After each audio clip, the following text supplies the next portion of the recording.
Welcome to the Deep Dive, the place where we take that overwhelming stack of sources, the articles, the research, the competing narratives, and we just extract the essential game-changing nuggets of knowledge you need to be truly well-informed. And today, we are undertaking a really massive task. We really are. We're unpacking one of the most transformative, controversial, and frankly complex figures of the last 50 years. We are diving deep into the life and the utterly dramatic, evolving identity of William Henry Gates III.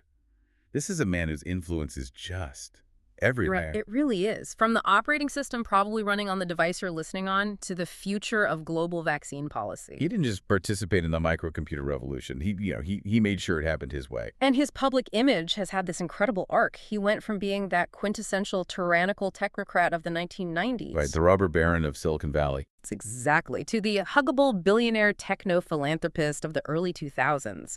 And now, following a series of highly public personal revelations after 2021, his image is shifting yet again into something far more nuanced, far more complex. It is a phenomenal arc. I mean, for a bit of context, he was born October 28, 1955. He co-founds Microsoft way back in 1975 with Paul Allen. And by 1987, at the incredibly young age of 31, he becomes the world's youngest billionaire. He just completely dominated the definition of wealth for a generation. He held the title of the world's wealthiest person for 18 out of 24 years between 1995 and 2017. And even with these massive philanthropic commitments, our sources note that as of May 2025, his net worth still stands at an eye-watering, 115.1 billion US dollars? It's just a number that's hard to even comprehend. But what stands out to me beyond the numbers is the sheer consistency of his intensity. Yes. Whether he was programming BASIC as a teenager or, lobbying global governments in 2025, that same intellectual drive is just always there. And that's really what we need to unpack today. Absolutely. So our mission is to give you, the learner, a structured, insightful shortcut to understanding this complexity. We've broken this deep dive into 4 critical areas. Okay, so first we'll get into the surprising, very competitive details of his early life and that lightning strike moment that birthed Microsoft. Then second, we're going to look at his intense, often ruthless management style and the resulting, landmark antitrust controversies that really defined him for a decade. And third, we pivot to his second act, the huge transition to global philanthropy, focusing on global health and climate change. And finally, we will analyze the recent controversies, the personal revelations, and that dramatic evolution of his public image we've been talking about. So why does this matter to you? Well, understanding Gates isn't just history. It's absolutely key to understanding these 3 massive global forces that are shaping our world right now. The first being how private wealth now operates at the level of sovereign nations. Right. And the second is the technological foundations of our daily digital lives. And the third, and maybe the most important, is that complex, often fraught intersection of technology, wealth, and global public policy. Okay, so let's unpack this. We have to start right at the beginning, I think. We have to understand the formative environment that built this intensely competitive mind. Bill Gates was born in Seattle. He's the 4th of his name. William Gates III, which is why he was often called Trey by his family. And his background was comfortable, very comfortable. His parents were successful, prominent in their fields. His father was a prominent lawyer. So they naturally hoped he would pursue law, right? Follow in his father's footsteps. Of course. But the environment he grew up in was less about academic conformity and much more about relentless, all-consuming competition. I found this detail in the source material absolutely fascinating. A family friend described the atmosphere at home. Oh, I know the quote you mean. It didn't matter whether it was hearts or pickleball or swimming to the dock. There was always a reward for winning, and there was always a penalty for losing. Exactly. That intense pressure to perform and dominate, a mindset drilled into him from childhood that really feels like the foundational engine of his entire career. Whether it's in code or global health policy, it's the same engine. And that intensity found its perfect intellectual outlet very, very early on. At age 13, he was enrolled in the private Lakeside Prep School. And this is where he first encountered the magic box. The Mothers Club, of all groups, had bought a teletype Model 33 ASR terminal. You really have to put yourself in that time. We're talking the late 60s. Access to a computer terminal was incredibly rare. Oh, it was like science fiction, usually restricted to, big universities or huge corporations. So for a 13-year-old in a prep school to be excused from math class, he probably found completely trivial to-go program in BASIC on a teletype. That was a revolutionary opportunity. And his first program, an implementation of tic-tac-toe. But the key takeaway from that experience wasn't the game itself, it was his reaction to the machine. Well, what? He was just captivated by how it would always execute software code perfectly. That phrase is so telling. Perfection. Logic. A predictable, perfect outcome. It just screams about his intellectual preference. Absolutely. But even in this early phase of, like, pure academic programming, an entrepreneurial spirit was already bubbling up. He and his friend Paul Allen started, well, exploiting the system. They were hackers, basically. Exactly. They were soon banned from the DEC PDP-10 system at the Computer Center Corporation, the CCC, because they figured out how to exploit bugs in this system to get free computer time. So they were hackers, not in the modern criminal sense, but in that original sense of testing and pushing system limits to gain an advantage. And they took that ban, which would have crushed most kids, and they turned it into a consulting gig. It's unbelievable. They didn't just apologize. No. They formed the Lakeside Programmers Club and offered to find the bugs in CCC's software in exchange for unlimited computer time. So they were monetizing their ability to find flaws in complex systems. It's a model he would repeat on a global scale decades later. It's a crucial early pattern. You identify a systemic problem, you prove you can solve it better than anyone else, and then you create a lucrative business around that solution. But this period of collaboration was also marked by some really deep loss. Yes. The source material mentions the tragedy involving Kent Evans. He was his first business partner and closest friend. And he was killed in a climbing accident. Yeah. Gates later described this as one of the saddest days of his life. Paul Allen then stepped up to help him finish the school's class scheduling system, which really cemented the collaboration that would, soon change the world. So after high school, he scored just an astronomical 1590 out of 1600 on the SATs. That's incredible. And enrolled at Harvard in 1973. While he was there, he took famously difficult classes like Math 55 and graduate-level computer science. He didn't stay long, but he left an incredible permanent mark on pure mathematics, not just computing. You're talking about the pancake problem. I am. I love this anecdote because it just shows his raw brain power outside of the digital sphere.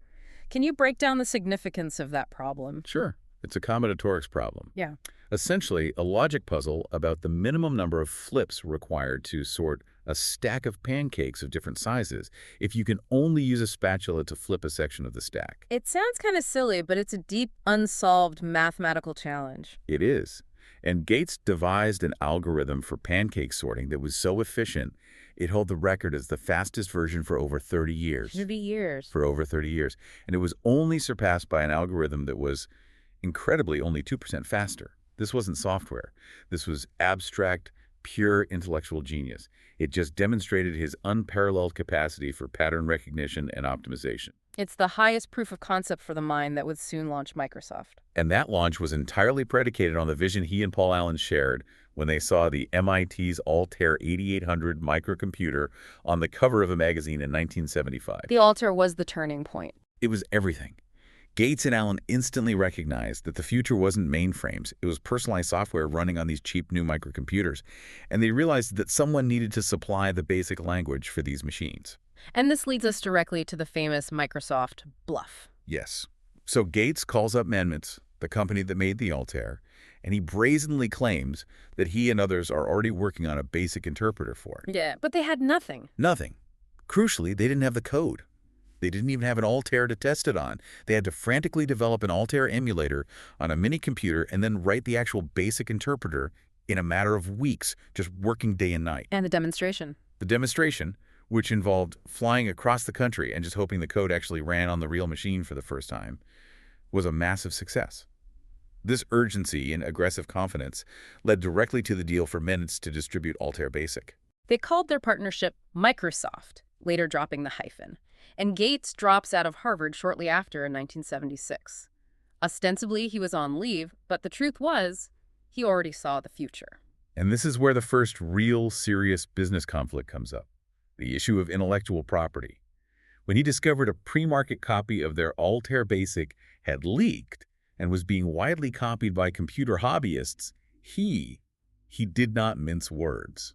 He wrote the now infamous An Open Letter to Hobbyists, which he published in the Mike's newsletter in 1976. And in that letter, he lays out his core philosophy, which has basically never wavered. He stated that over 90% of users hadn't paid for the software. And he warned them that this mass copying was destroying the incentive for professionals to produce high-quality software. Right. For him, software was intellectual property that required payment. That position put him at immediate odds with the whole burgeoning counterculture of free computing. This intense focus on property rights brings us to the actual commercial masterstroke, the 1980 deal with IBM. The big one. So IBM approaches Microsoft for a basic interpreter for their upcoming personal computer.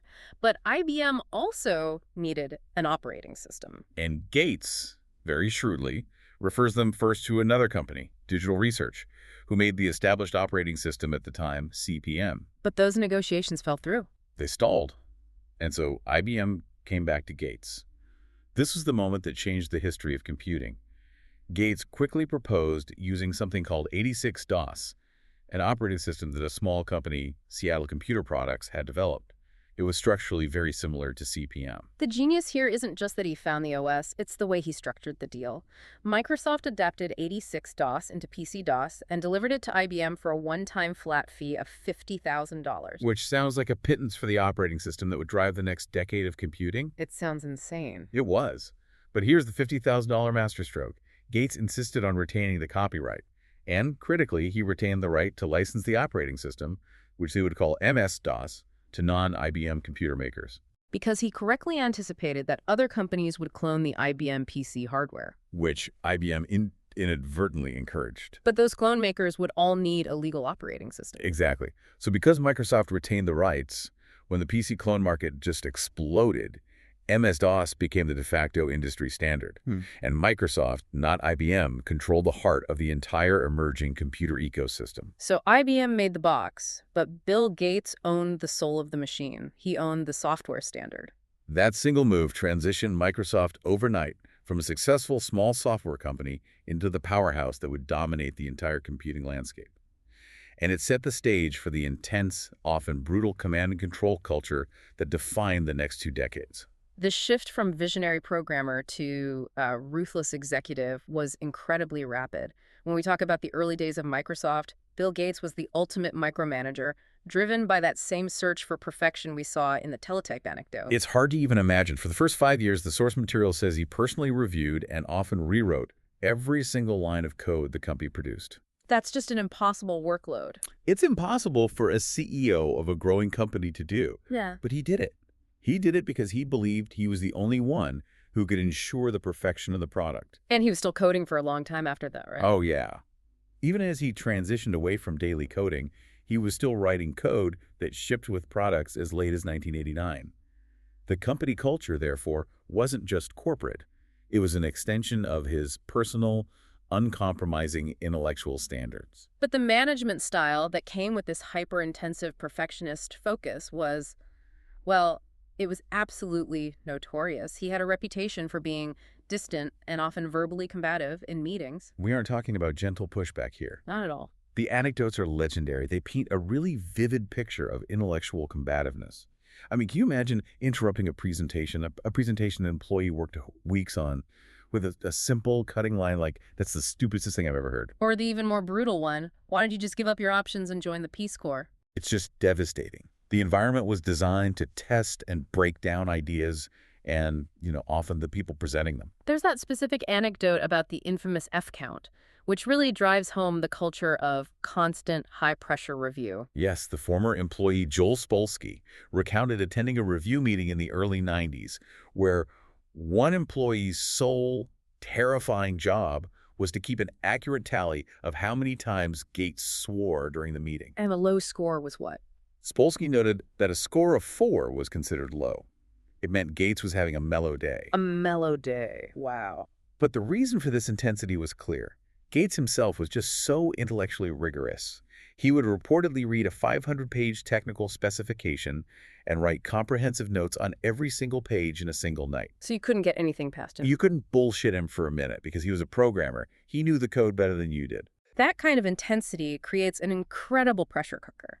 It demands absolute intellectual honesty and preparation, But it also clearly took a huge toll on personal and business relationships, most notably with Paul Allen. Yeah, the relationship with Allen deteriorated significantly during the early 1980s. Allen detailed this in his autobiography, recounting a deeply contentious dispute over Microsoft equity. And the timing of this is what makes it so difficult to read about. It's really awful. Yeah. Allen was undergoing treatment for Hodgkin lymphoma when he overheard Gates and Steve Ballmer scheming about reducing his ownership share in the company. What did he call it? He described it as mercenary opportunism, plain and simple, and it led to his eventual departure from Microsoft in 1983. So the competitive ethos that defined his childhood and the intellectual rigor that defined his management style created real human conflict, including these accusations of betrayal against his foundational partner. Precisely. And meanwhile, the company just kept growing and growing. Microsoft launched Windows in 1985 to compete with the graphical user interface that Apple had popularized. And this innovation trajectory, coupled with Gates's aggressive defense of market share, led directly to the core of Microsoft's massive legal challenges toward the end of the century. The late 1990s brought massive antitrust litigation against Gates and Microsoft. This was driven by accusations of anti-competitive business tactics. Specifically, leveraging Microsoft's dominant position in operating systems, Windows, to crush competitors in other markets. Right, most famously web browsers, the whole Internet Explorer versus Netscape war. And these challenges weren't just media hype, right? They were upheld by court rulings. Absolutely. They damaged the company's reputation and placed a huge administrative burden on Gates personally. And the lowest point of this period, visually and publicly, was the 1998 deposition controversy. Oh, the video. If you look at the source material, the description of this video testimony is just damning. Gates gave testimony that journalists consistently characterized as highly evasive. He spent hours arguing over the precise, literal meaning of common, everyday words. He was trying to resist the legal definition of his business actions. He argued fiercely over what it meant to compete or to be concerned about a rival. And when the deposition video was played back in court, the presiding judge was reportedly seen laughing and shaking his head in disbelief. So what was his defense for that behavior? He later conceded that he had been rude to the examiner, but he maintained he was just trying to prevent his actions from being mischaracterized. But that moment really solidified the public perception of him as a ruthless, calculating competitor who was willing to manipulate language for a business advantage, the ultimate tyrannical technocrat. Exactly. So shifting from conflict to capital, the wealth generated by this dominance is just staggering. When Microsoft went public in 1986, Gates retained an enormous 44.9% ownership. And the stock appreciation was just explosive. By 1999, his net worth briefly surpassed $100 billion, making him the first person ever dubbed a centibillionaire. What's interesting is how quickly he started expressing discomfort with that status. The source material notes him remarking in 2006 that he actually wished he was not the richest man in the world. Yeah, due to the intense, unwanted scrutiny and attention that status brought. Yet, despite holding this fortune, or maybe because of the perspective that much money gives you, he's become a strong public proponent of higher taxes, particularly for the ultra-wealthy. He's been very public about it, stated he has personally paid over $6 billion in taxes, adding that he considers it an appropriate cost for operating in a society that enabled his success. And this shift in mindset, this focus on societal responsibility, it directly sets the stage for his next monumental act. Global philanthropy. The transition from the hyper-competitive world of tech to the sprawling, complicated field of global humanitarianism was arguably the most dramatic pivot of his career. In June 2006, Gates announced he would transition away from his daily Microsoft role to focus exclusively on philanthropy, a process that fully concluded in 2008. He stepped down as chairman in 2014, although he did remain a technology advisor to CEO Satya Nadella. Before ultimately resigning from the board entirely in 2020, which we'll get into later. Right. But this second act represents a massive application of the same intellectual horsepower he used to solve the pancake problem and write BASIC, but applied now to systemic global challenges. The scale is just unprecedented. In a 2025 interview, Gates stated his total charitable donations have reached $100 billion. With $60 billion of that going directly into the Bill and Melinda Gates Foundation, the BMGF. And the foundation itself was strategically inspired by the great philanthropists of the past. Right? It was. The source material notes he drew inspiration from the systematic long-term approach of John D. Rockefeller and David Rockefeller. Which means focusing on entrenched global problems that governments or, market forces tend to ignore. And that focus allowed it to quickly become the world's largest private charitable organization. Until 2024, it was co-chaired with Melinda French Gates. It is now simply the Gates Foundation, with Bill as the sole chair. Its structure is divided into four main areas: global development, global health, the U.S. division, and global policy and advocacy, each one requiring deep, systemic analysis. The Global Health Division is probably the most famous. They've driven these huge concerted efforts to combat transmissible diseases like tuberculosis, malaria, and polio. And they are perhaps the single most significant non-governmental supporters of widespread global vaccine programs. This is where that intense focus on optimization, that programmer mindset, becomes a public health strategy. But the foundation's scope goes far beyond traditional medicine. They target systemic problems at their root. For sure. In the agricultural realm, they support organizations like the International Rice Research Institute in developing golden rice. And that's a genetically modified variant of rice. It is, and it's specifically engineered to combat vitamin A deficiency, which causes blindness and premature death in many developing nations. It's a technology-driven agricultural fix for a nutritional crisis. And the sanitation focus led to perhaps the most memorable and certainly the most visceral public awareness effort. They launched the Reinvent the Toilet Challenge. Right. The goal was to develop cost-effective, sustainable sanitation systems that don't require external electricity or piped water. A huge engineering challenge in densely populated, low-resource areas. To prove the efficacy of one solution, the omniprocessor, a sewage treatment process that burns waste to create energy and clean water gates, publicly drank the water it produced. He literally drank purified water that moments before had been human waste. And then he challenged Jimmy Fallon to taste it on The Tonight Show in 2014.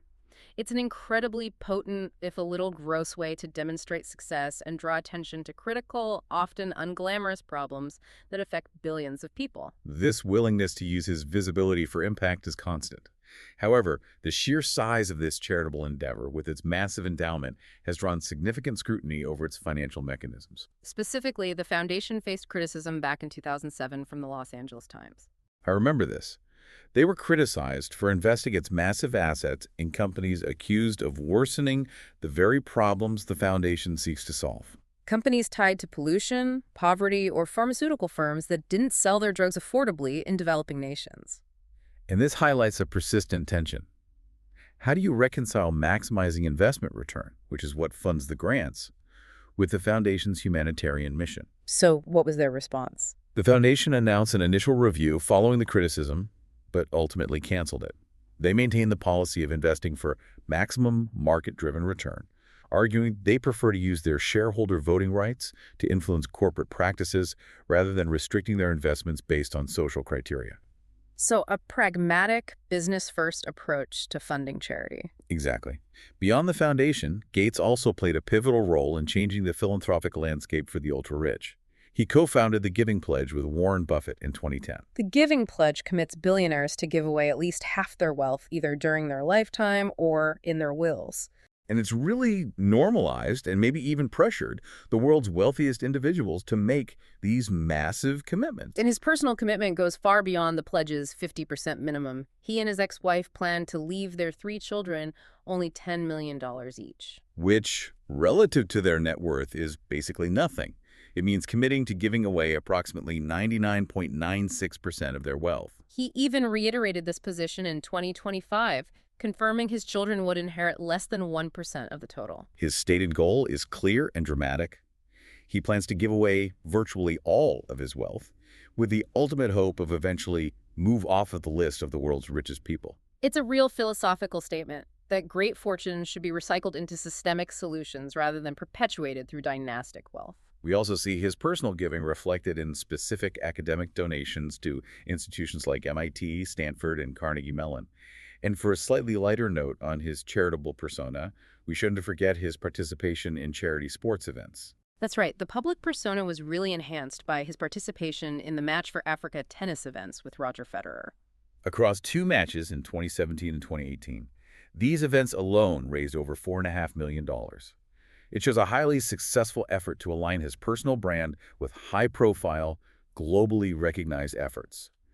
The huggable billionaire persona was in full swing. But that alignment starts to get seriously complicated when we look at his private investment decisions and his direct involvement in global policy, which leads us to our next section. Moving beyond the foundation, we now look at how Bill Gates projects influence through his private commercial decisions and his explicit policy advocacy, especially in energy and climate. He manages these assets through his private investment and holding company, Cascade Investment. And Cascade holds an incredibly diverse portfolio. It really does. It's effectively Gates's mechanism for long-term strategic investment and influence. And one of the most unexpected facts in the source material is that Gates is the largest private owner of farmland in the U.S. That always surprises people. He holds 242,000 acres across 19 states. This isn't just passive investment, it's control over land use, agriculture, and potential future food systems. So why farmland? What's the strategic goal there compared to, say, holding more tech stock? Well, it's likely a combination of portfolio stability. Farmland is a reliable, inflation-resistant asset, and a strategic interest in agricultural technology and sustainability, which, is a key focus of the foundation. That makes sense. And beyond land, Cascade holds significant stakes in traditional large companies like Canadian National Railway and AutoNation, but also backs these high-risk, cutting-edge ventures. Like the plant-based substitute company, Impossible Foods, biotech firm Ginkgo Bioworks, and advanced AI companies like Luminous Computing.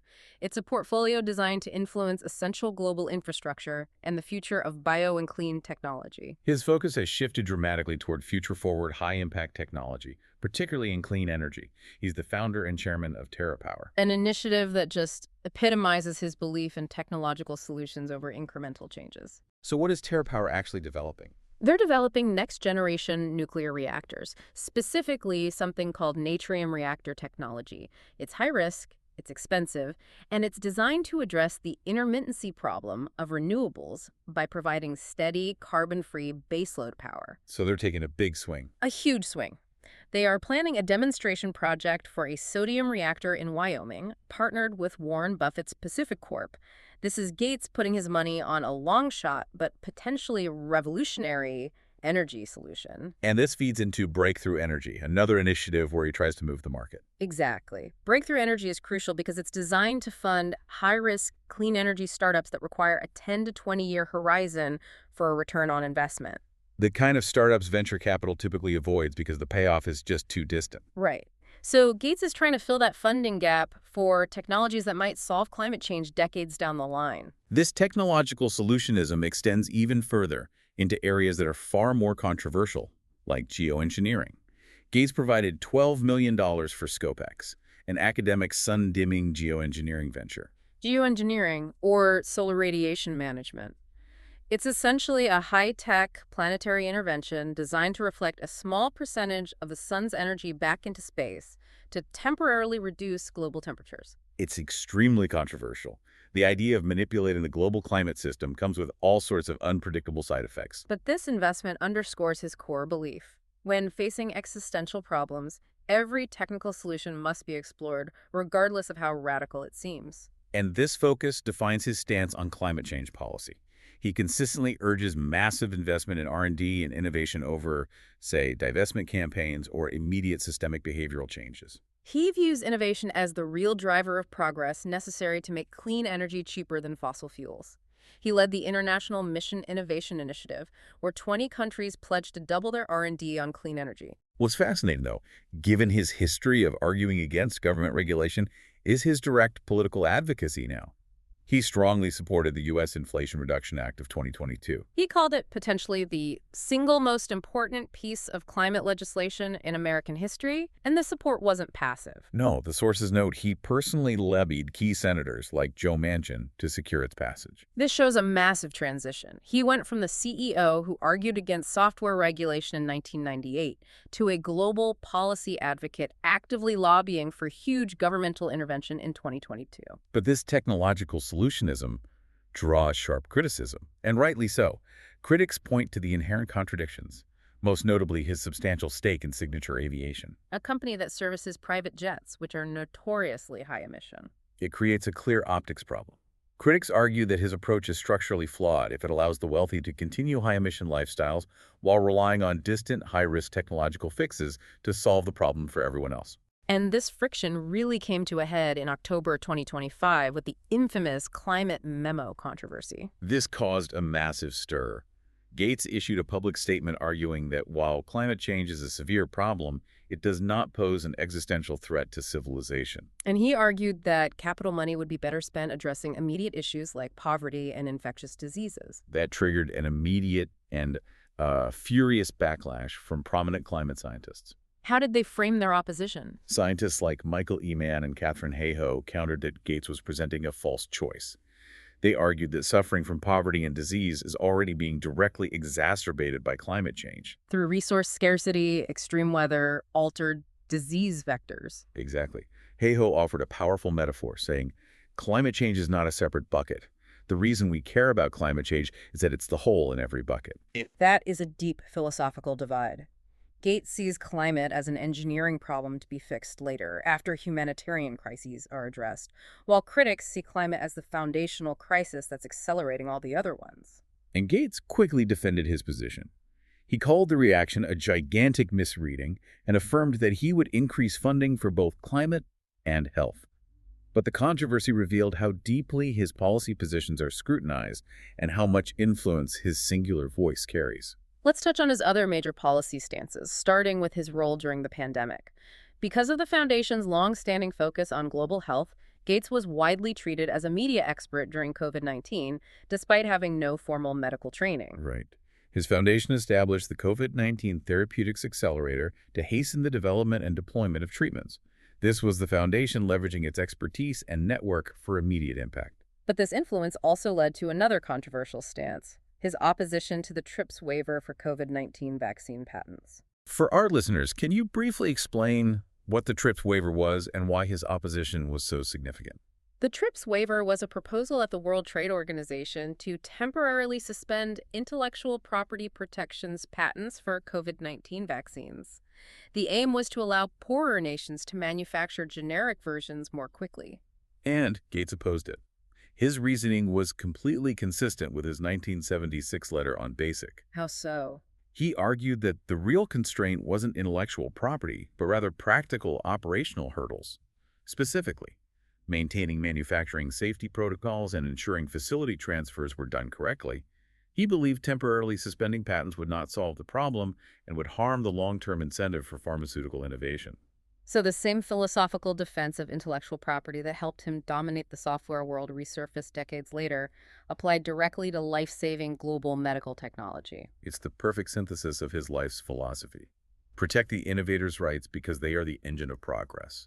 And finally, shifting gears completely, he is an outspoken critic of cryptocurrencies. He stated publicly that he owns none and sees no value in the asset class. He views them purely through a utilitarian lens.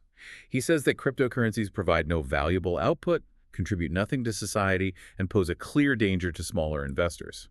For the ultimate technologist, cryptos are a technological dead end, a critique driven entirely by the programmer's demand for tangible utility. We've established the foundation of Gates's career: the prodigy, the ruthless tycoon, and the global policy giant. But the last few years have introduced these deeply personal revelations that have completely altered the carefully curated public image he's spent 2 decades building. The defining personal event was, of course, the 2021 divorce from Melinda French Gates after 27 years of marriage. Reports indicated the couple intentionally delayed the announcement until their youngest child graduated high school. But the divorce filing, however, it quickly became a gateway for reporting on his previous conduct, leading to a massive deterioration of his public persona. The Wall Street Journal reported that Melinda began meeting with divorce lawyers as early as 2019, citing 2 major critical concerns regarding his behavior. The first was Gates's ongoing ties to the convicted sex offender Jeffrey Epstein, which we need to address in detail. And the second was the revelation of an alleged inappropriate sexual relationship with a Microsoft employee that the board had investigated. Can we detail the timeline around that board investigation? Sure. The investigation into the alleged relationship began in late 2019. The report notes that the board was nearing completion of its investigation when Gates resigned from the Microsoft board in March 2020. Initially, he stated the resignation was to focus on philanthropy. Right, but subsequent reports indicated the resignation occurred just before the board finalized its findings regarding that prior relationship, which created significant public ambiguity about the circumstances of his departure. And then there is the inescapable and deeply controversial Jeffrey Epstein connection. Gates's relationship with Epstein began in 2011 and continued for some years, including multiple meetings as late as 2013, despite Melinda's documented discomfort and warnings. Gates initially tried to minimize the connection. He claimed it was purely for business and that he had no friendship or business relationship with him. But he later had to publicly walk that back. He did. He admitted it was a huge mistake to spend time with him, to give him the credibility of being there. Gates claimed his motivation was the hope that Epstein could connect him with philanthropic funding opportunities that ultimately never materialized. That effort to use Epstein for philanthropic ends, despite the clear ethical red flags, is a highly pragmatic but severely flawed decision. And the controversy just intensified in 2023 with reports that Epstein had allegedly threatened to expose a previously unknown affair Gates had with a Russian bridge player. The combination of these personal revelations, the confirmed affair, the timing of the board resignation, and the deeply compromised association with Epstein, it caused a radical and rapid shift in how the public viewed him. This shift is so significant that the source material outlines 3 distinct phases of his public image. Let's trace that evolution. Okay, so phase 1, the Tycoon. This was the 1990s. He was seen as the brilliant, uncompromising, and ruthless robber baron, the nerd who conquered the world, often viewed through the lens of the antitrust wars. Phase 2, the Philanthropist. This began around 2000 and peaked before 2021. He successfully engineered a rebrand into a saintly savior, or the huggable billionaire techno-philanthropist, celebrated globally for tackling poverty and disease. And phase 3, the complex figure, post-2021. The new information, the public conduct revelations, and the Epstein ties caused the image to just deteriorate. For many critics, he has now become a tech supervillain who wants to protect profits over public health. A complex, perhaps hypocritical figure whose motives are viewed with far greater skepticism. And this level of polarization around a single figure inevitably feeds into the modern phenomenon of conspiracy theories, where Gates is often the central antagonist. Oh, absolutely. Gates is now the subject of numerous unfounded theories, accused of attempting global depopulation, distributing harmful vaccines, or implanting microchips through vaccination programs. And what's his take on all that? Gates himself attributes this to people seeking the simple explanation of an evil person behind complex, terrifying global crises like pandemics, rather than grappling with difficult biological realities. Despite the shifting public image, his intellectual output has remained prolific, reflecting his current interests. He has published books spanning decades, from The Road Ahead in 1995 to How to Avoid a Climate Disaster in 2021, and his most recent 2025 memoir, Source Code: My Beginnings. And that memoir itself provides a final, essential clue to his internal mechanics. In it, Gates wrote that he believes he is autistic. That's a huge revelation. It is. He noted that the term was never used when he was a child, but he identifies with the traits, specifically noting his rocking behavior as a form of self-stimming, which is characteristic of people on the spectrum. That is a remarkable self-diagnosis that sort of reframes the entire narrative. It suggests that the intense focus, the pattern matching, the need for logical perfection, the things that drove him to dominate software and solve the pancake problem, may stem from an innate, non-neurotypical intensity. He reflects on this intensity in the memoir. He recalls that as a child, he would turn in a 200-page Delaware State report when everyone else turned in 5 pages. And he confessed he was kind of embarrassed by that sheer level of deep, all-consuming focus. That intellectual singularity really is the key to decoding his entire legacy, for better or for worse. And his recognition and accolades reflect both eras, the Tycoon and the Philanthropist. He was named Time Person of the Year with Melinda and Bono in 2005 and received the Presidential Medal of Freedom in 2016. Even recently, in June 2025, received high national honors in both Ethiopia and Nigeria for his philanthropic influence. The impact is just undeniable, even if the man himself is viewed with increasing complexity. It truly is a remarkable and contradictory life arc. We have tracked Bill Gates from a dropped-out prodigy who demonstrated pure mathematical genius and pulled off the defining masterstroke of the PC-DOS deal, through his phase as a relentless, verbally combative industry titan during the antitrust wars, and finally into his global role as a policy shaper, driving massive, long-horizon initiatives like TerraPower and Breakthrough Energy, while simultaneously defining influential positions on intellectual property and climate innovation.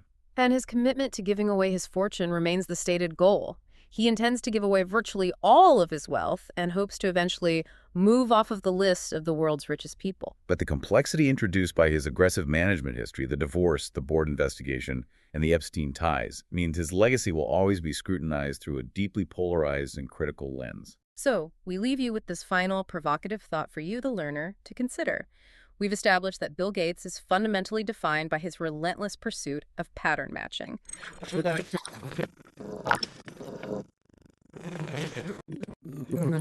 Global systems to eradicate diseases and decarbonize energy. So as he applies this intense, technology-driven, and highly singular focus to existential global issues like pandemics and climate, what inherent dangers exist when a single, self-funded, non-official actor, however intelligent or well-intentioned, wields such massive influence over global public health, agricultural technology, and R&D priorities?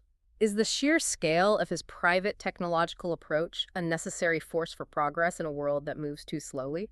Or does it risk substituting critical public debate, democratic consensus, and democratized funding with private unilateral innovation mandates? That tension between the speed of private power and the necessity of public deliberation is the legacy we are all still decoding. Thank you for joining us for this deep dive. We'll see you next time.